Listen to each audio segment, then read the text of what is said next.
welcome to my podcast, Cold Narratives. I'm your host, Iceberg Green. About to let y'all hear some of these cold narratives. Check it out. Hey, what's up with it, y'all? Iceberg Green in the building.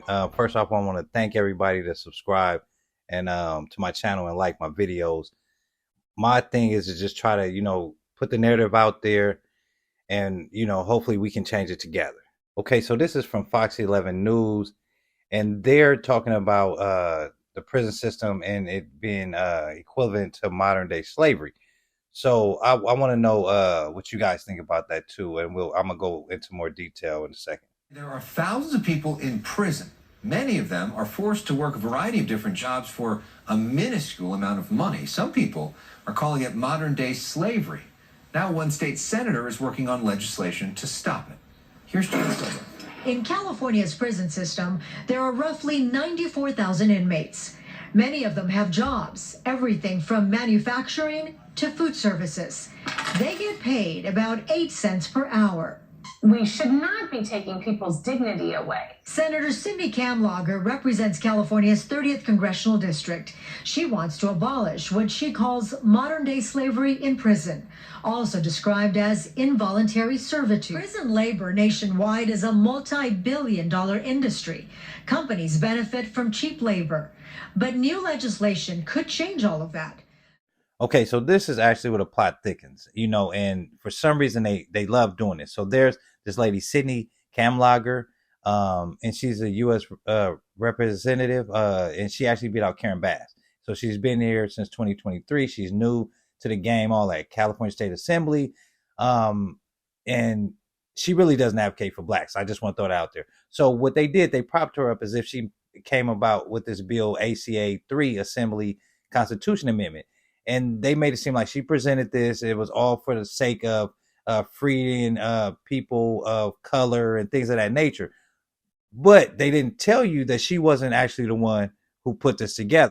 And, for the most part, I hate having to address it this way, but you have to keep it 100. This woman, I looked her up, I checked her out, and she really advocates for immigration, things of that nature. That's what she's about. ACA 3, Assembly Constitutional Amendment, the California Abolition Act, was introduced by Senator Kamlager. If they didn't do that particular work, then they would either be put to solitary confinement or they would have some privileges revoked. And those are examples of modern day involuntary servitude. Kamlager says it boils down to fairness and equity in the prison system. This brother and his wife, they actually put this initiative together. They wrote it out, because of the situation he was dealing with in prison, and he wanted to appeal some stuff. So they say, we're going to challenge the Constitution. So him and his wife did it. They wrote up this initiative, they put it together, and they actually sent it to the lady, Cindy Kamlager, to put up. And she did do that. She did that. But I believe it was politically motivated to gain votes. But when it got there and it passed legislative unanimously, all these different things, when it made it to the Senate, that's when the trick bag kicked in. And he's going to tell you about this trick bag. Okay, so this is Samuel Brown. This brother just got to doing 25 years for attempted murder. And it's public record, so it's all fair use. Everything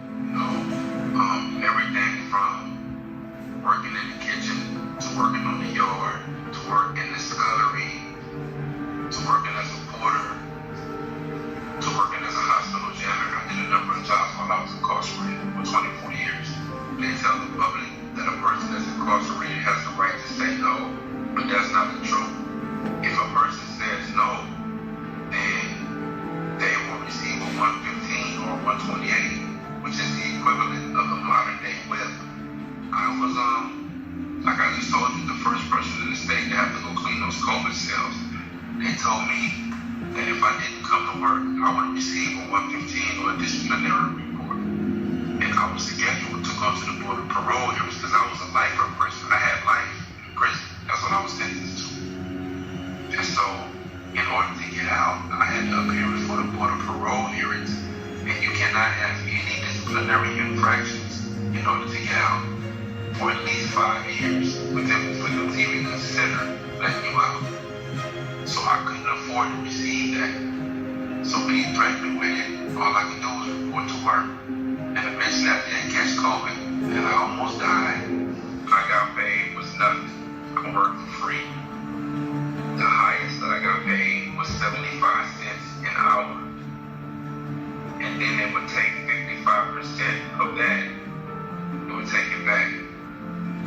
Constitution, supposedly in court fees. So many of these mainstream companies and organizations that benefit from captive labor, from prison labor, if they get to get a cheap labor force from people who are incarcerated, they then have incentives to support tough-on crime legislation.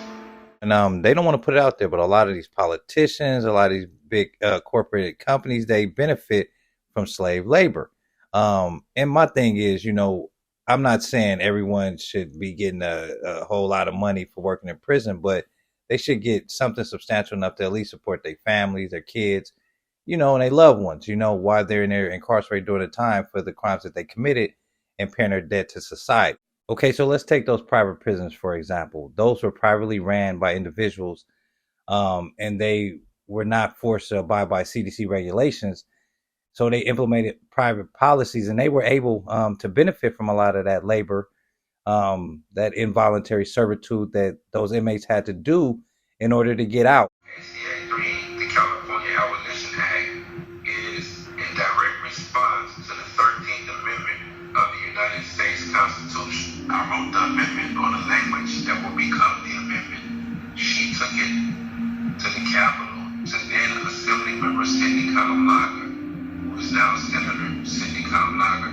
We passed in the California Assembly unanimously 59-0. We passed through the Senate Public Safety Committee unanimously, through the Senate Elections Committee unanimously, through Appropriations unanimously. And then when we went to the Senate floor vote, for the last vote before we go to the board, white supremacy reared its ugly head. And these two politicians in particular, Glazer and Dodd, they began a campaign of fear-mongering and trying to steal the narrative about what the bill is about. But when the vote was supposed to take place, they like prolonged it until they ran out of time.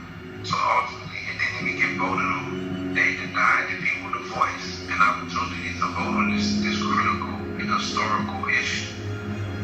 And I feel like 2024 is really going to cost them, because now we're going to return more educated, more agitated, more concentrated and dedicated to ending slavery once and for all.